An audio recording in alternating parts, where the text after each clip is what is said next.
September 15, 2008. 1:45 in the morning. New York City. Richard Fuld, the absolute ruler of Lehman Brothers, sits in a dimly lit office. Waiting. The phone rings. On the other end, officials deliver a cold, corporate death sentence. The government will not save you. Fuld freezes. He begs. He reminds them of the legacy. Lehman Brothers survived the American Civil War, the Great Depression, 2 world wars. But the state doesn't care about history. A few hours later, a 158-year-old titan files for bankruptcy. $639 billion in assets. $613 billion in debt. The single largest corporate execution in human history. Fast forward to 2026. AI bubbles are inflating. Global debt is exploding. And once again, markets are chanting the most dangerous words in finance: this time is different. But history isn't just history. It is a warning. The architecture of greed. To understand the collapse, we must visit the crime scene. The early 2000s. The dot-com bubble had just burst. America was bruised. Washington needed a new engine of growth. Their solution? Cheap money. The Federal Reserve slashed interest rates. At the same time, politicians pushed a beautiful, addictive lie: homeownership for everyone. Wall Street smelled blood. Banks lowered their standards to zero. People with terrible credit, low income, and no verified assets were suddenly handed massive loans. Subprime mortgages. Financial time bombs. But the institutions did not care. They took thousands of these toxic loans, packed them into complex financial boxes, and slapped a fake AAA rating on top. The mortgage market exploded. From $200 billion in 2001 to a staggering $2 trillion by 2006. And nobody played this game harder than Lehman Brothers. The first cracks. By 2007, the math caught up with the magic. The housing market stalled. Subprime borrowers began missing payments. Suddenly, those safe Wall Street bonds became radioactive waste. Nobody wanted to buy them. Nobody knew what they were worth. The first domino fell quickly. Bear Stearns. March 2008.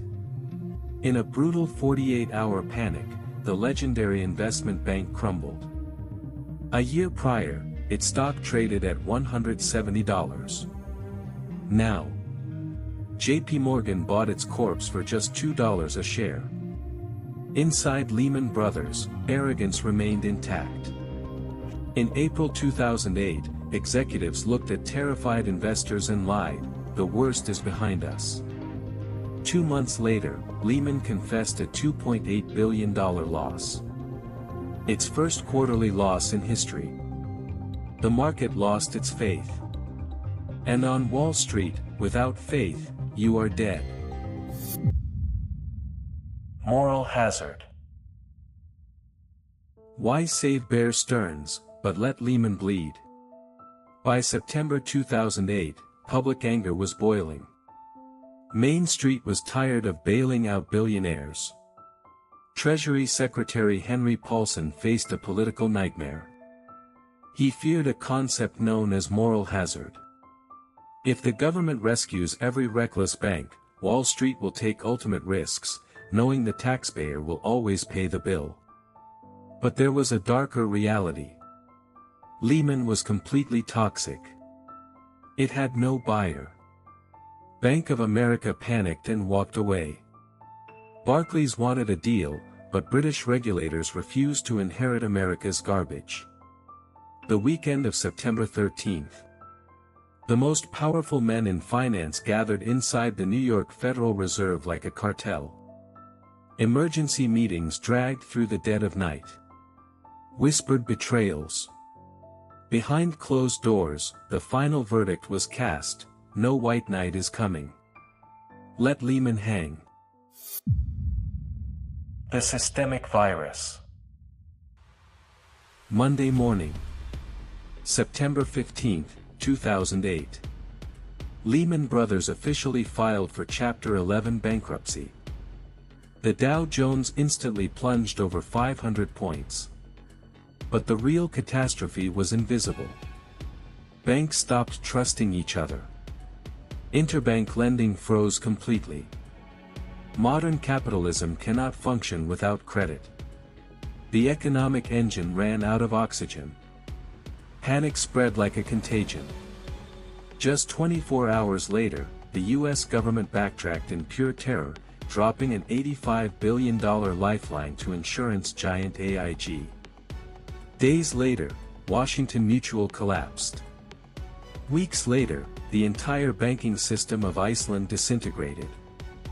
The American sickness had mutated into a global airborne virus. The anatomy of the scar. The consequences were catastrophic. Global trade dropped off a cliff. Factories across the world grew cold and silent. In the United States, unemployment doubled. In Spain and Greece, youth unemployment approached 50%. Central banks spent trillions rescuing the elite institutions. But the bill for that survival was sent to ordinary citizens. Years of ruthless austerity followed. Wages froze. Pensions were slashed. Between 2008 and 2012, nearly 500 American banks were quietly buried. More than 30 million humans lost their livelihoods. Millions were evicted from their homes. The system was saved. The people were abandoned. The untouchables. What happened to the architects of this global misery? Richard Fuld defended his actions for years. He kept his massive $100 million fortune. Henry Paulson returned to a luxurious private life. Ben Bernanke left the Federal Reserve to write books and give lucrative corporate lectures. Despite the lives ruined and the trillions stolen, not a single top-tier Wall Street executive went to a federal prison. The machinery performed exactly as designed. The profits were privatized by the few. The losses were socialized by the many. When financial systems collapse, the damage never falls on the monsters who engineered it. It lands square on everyone else. 3 Commandments for 2026. As we sit here in 2026, the ghosts of 2008 are whispering. Pay attention to 3 simple laws. First, the illusion of difference. Every economic bubble is wrapped in euphoria. In 2008, they swore housing was infallible. Today, they swear tech, AI, or corporate debt can never drop. They are lying. Second, the rescue hierarchy. When the structure cracks, the government will always save the architects first, and the spectators last. Trust no institution to protect your wealth. Third, liquidity is king.